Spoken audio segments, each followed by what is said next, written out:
तो जब ये जेन ज़ी सड़कों पर निकलेगा और जब इसे नरेंद्र मोदी जी की पुलिस जेल में बंद करेगी, तो फिर इनकी बेल कौन कराएगा? जब 13 से 28 साल की उम्र का आपके ट्वीट को पढ़ के जब ये सड़क पे आएगा और संविधान की रक्षा करेगा, तो क्या आप आएंगे? क्या उनके परिवारों के साथ आप सॉलिडेरिटी जाहिर करेंगे? क्या उनकी बेल कराएंगे? इमोशनल आदमी तब होता है या तो बहुत खुश हो जाए या वो बहुत दुखी हो जाए।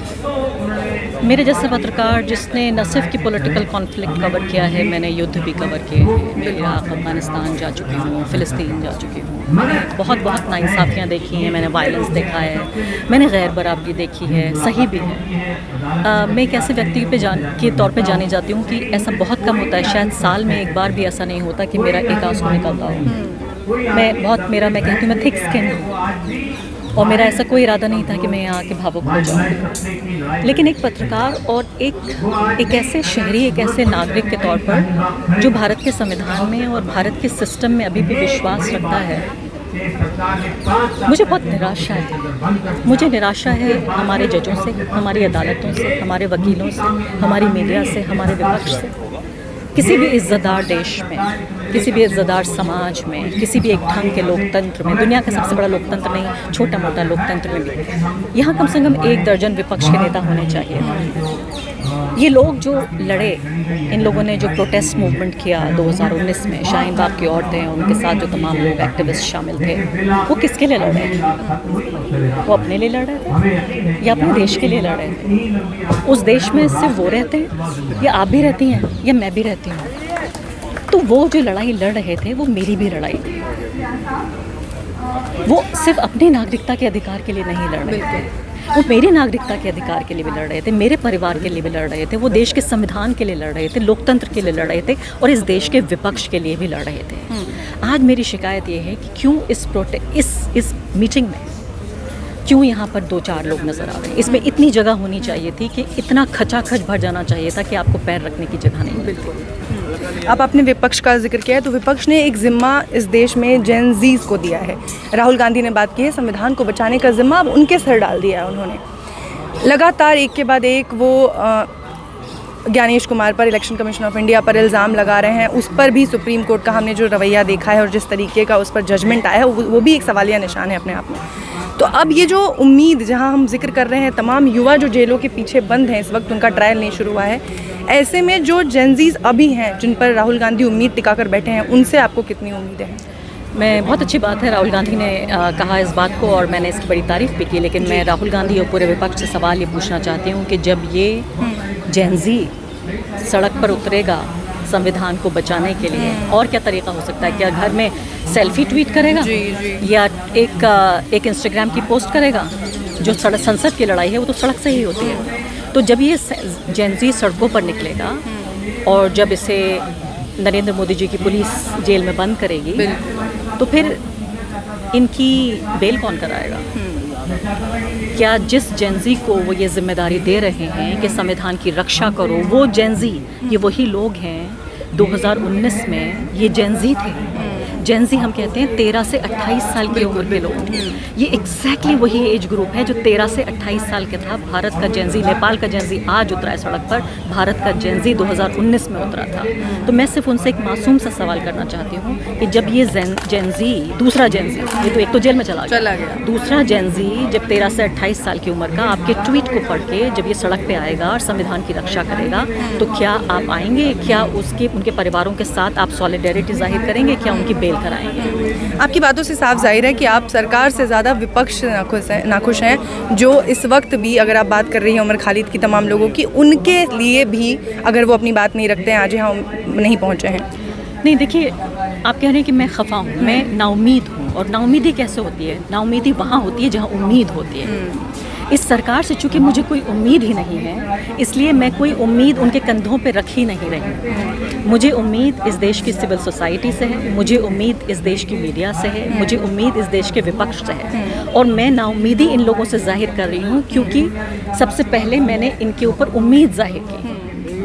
अब इस वक्त इस देश में हर चीज़ के दो धड़े बच चुके हैं। मीडिया का जिक्र करें, आप सरकार की बात कर लें, तमाम लोग पक्ष विपक्ष हर जगह तमाम तरह के लोग हैं। ऐसे में ये लड़ाई आपस में जो ये प्रतिद्वंद चल रहा है, ये अपने आप में ये कॉन्फ्लिक्ट बहुत बड़ा हो गया है। कौन सही कौन गलत, ये धड़ा जो बटना है, एक दूसरे पर तमाम जो प्रत्यारोप लगाए जाते हैं, जिस तरीके से मीडिया की बात कर लें, जिस तरीके से एक दूसरे पर ही लांछन लगाए जाते हैं, ये लड़ाई कब तक चलेगी और इस लड़ाई का सबसे बड़ा नुकसान किसको होगा? अगर आप पूछ रही हैं कि मीडिया के अंदर कुछ खेमे हैं, अगर यही सवाल है आपका कि मीडिया के अंदर अलग अलग जो खेमे बन गए, मुझे लगता है मीडिया एक ही तरह का होता है। मीडिया वो होता है जो सरकार से सवाल पूछता है और जो आम आदमी के मुद्दों को सरकार तक लेके जाता है और उनका कॉलर पकड़ के ही पूछता है कि ऐसा क्यों नहीं हुआ। इसलिए मीडिया को हम कहते हैं कि वो परमानेंट ऑपोजिशन है। जैसे मेरे जैसे पत्रकार, मुझे 25 साल हो गए पत्रकारिता में। नरेंद्र मोदी जी 2014 में आए, यानी सिर्फ 11 साल हुए हैं। उनसे बहुत पहले पत्रकारिता में मेरा जन्म हो चुका था। मैं मनमोहन सिंह सरकार से मैंने 10 साल सवाल पूछे, उससे पहले मैंने वाजपेयी सरकार से सवाल पूछे, अभी मोदी जी से सवाल पूछ रही हूँ। उसके बाद राहुल गांधी प्रधानमंत्री बनेंगे तो उनका भी कॉलर पकड़ के ऐसे ही सवाल करूँगी। तो मीडिया हम उसको कहते हैं जो सवाल पूछता है। बाकी बात ये कि लेफ्ट राइट, वो मीडिया नहीं, वो सरकार के भोंपू हैं, वो सरकार की प्रोपेगेंडा मशीनरी का एक हिस्सा है, वो सरकार का ही एक अंग है। तो हो सकता है आपको बुरा लगे, लेकिन मैं उनको लेजिटिमेट जर्नलिस्ट नहीं मानती, मैं उनको वैध विश्वसनीय पत्रकार नहीं मानती। इसलिए पत्रकारिता में 2 या 3 या 4 खेमे नहीं हैं, पत्रकारिता में सिर्फ एक खेमा है, वो खेमा जो सरकार से सवाल करता है। बिल्कुल। एक आखिरी सवाल के साथ ख़त्म करना चाहूँगी। आपने कहा 2019 में इस देश का जो युवा था, जो जेन ज़ी था, जिसे अभी हम बाकी देशों में देख रहे हैं, वो सड़कों पर उतर गया था और उसने अपनी आवाज़ बुलंद की थी और उसी की वजह से शायद आज भी हम और आप खड़े अपनी आवाज़ उठा पा रहे हैं। लेकिन अब जो सिचुएशन है, जब वो जेलों में बंद हैं और उनका ट्रायल भी नहीं हो पा रहा है, लीगली फेल हो चुके हैं हम उन्हें कोई भी स्टैंड देने में, ऐसे में हमारी सिचुएशन कहाँ देखती हैं आप कि अब हमें किस तरीके से इस लड़ाई को दोबारा जिंदा करने की ज़रूरत है? देखिए, पहली बात तो बहुत मुश्किल है। मैंने जैसे कहा अपनी स्पीच में कि एक नस्ल को, एक पूरी जनरेशन को आवाज़ दी उस प्रोटेस्ट मूवमेंट में। बिल्कुल बिल्कुल। लेकिन इसके साथ साथ एक पूरी नस्ल और एक पूरी जनरेशन को खामोश भी कर दिया कि जो लोग सामने आ सकते थे, जो प्रोटेस्ट कर सकते थे, जो बाहर निकल सकते थे, जो एक सोशल मीडिया पोस्ट कर सकते थे। मैं ऐसे लोगों को भी जानती हूँ जिन्होंने 2019 में अपने सोशल मीडिया अकाउंट्स डीएक्टिवेट कर दिए थे और वो 2025 तक भी इतनी हिम्मत नहीं जुटा पाए हैं कि उन्हें एक्टिवेट कर दें। मैं ऐसे दर्जनों लोगों को जानती हूँ जो 2019 के शाहीन बाग मूवमेंट के बाद देश छोड़ के चले गए और वापस नहीं आए, क्योंकि वो इतने निराश हो गए या इतने डर गए या अपनी परवाह की उन्होंने, या अंग्रेज़ी में शब्द होता है अपने को सुरक्षित या प्रिजर्व करना। हर कोई इस लड़ाई के लिए तैयार नहीं। इतना कहने के बावजूद मैं ये ज़रूर कहूँगी कि हर वक्त की अपने संघर्ष होते हैं, हर वक्त के अपने आंदोलन होते हैं। 2019 के आंदोलन, शाहीन बाग के आंदोलन के कार्यकर्ता, सामाजिक कार्यकर्ता, उस दौर के नेता, उस दौर के चमकते सितारे अलग थे, हमारे दौर के सितारे अलग हैं। सितारों की बात से एक और सवाल है कि आमिर खान का एक वीडियो वायरल हो रहा है जिसमें वो प्रधानमंत्री मोदी को तमाम बड़े लोगों ने बर्थडे विश किया, मुकेश अंबानी समेत।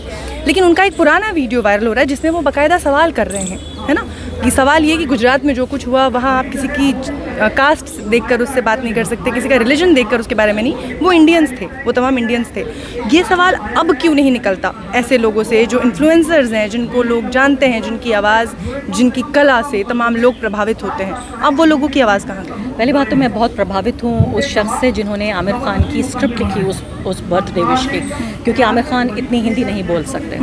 आमिर खान की जो ज़बान है वो क्लिश्ड हिंदी नहीं है, तो वो बड़ा अच्छा स्क्रिप्ट राइटर है जिसने उनको स्क्रिप्ट दी और मुझे ये लग रहा है कि टेलीप्रॉम्प्टर से सामने वो पढ़ रहे थे, है ना, सबको एक जैसी स्क्रिप्ट दी और टेलीप्रॉम्प्टर से सामने वो पढ़ रहे थे। तो मैं बड़ा प्रभावित हूँ इस बात से कि देखिए स्क्रिप्ट बनाई गई बर्थडे विश के लिए, उसे टेलीप्रॉम्प्टर लगाया, बिक्रियाँ भी बड़ी होंगी, टेलीप्रॉम्प्टर लगाया गया, फिर आमिर खान ने वहाँ बैठ के एक्टिंग की। तो ये तो बड़ी अच्छी बात है कि फिल्मों के अलावा फिर भी एक्टिंग कर रहे हैं, यानी सेट पे तो एक्टिंग करते हैं लेकिन सेट के अलावा घर में भी एक्टिंग कर रहे हैं, तो ये तो बहुत प्रभावित कर देने वाली बात है। दूसरी बात ये है कि आजकल माहौल ऐसा है कि अगर आपको धंधा करना है, और धंधा इस शब्द को मैं बहुत कम इस्तेमाल करती हूँ, लेकिन मुझे लगता है कारोबार अगर मैं कहूँगी तो बड़ा इज्जत देना हो जाएगा।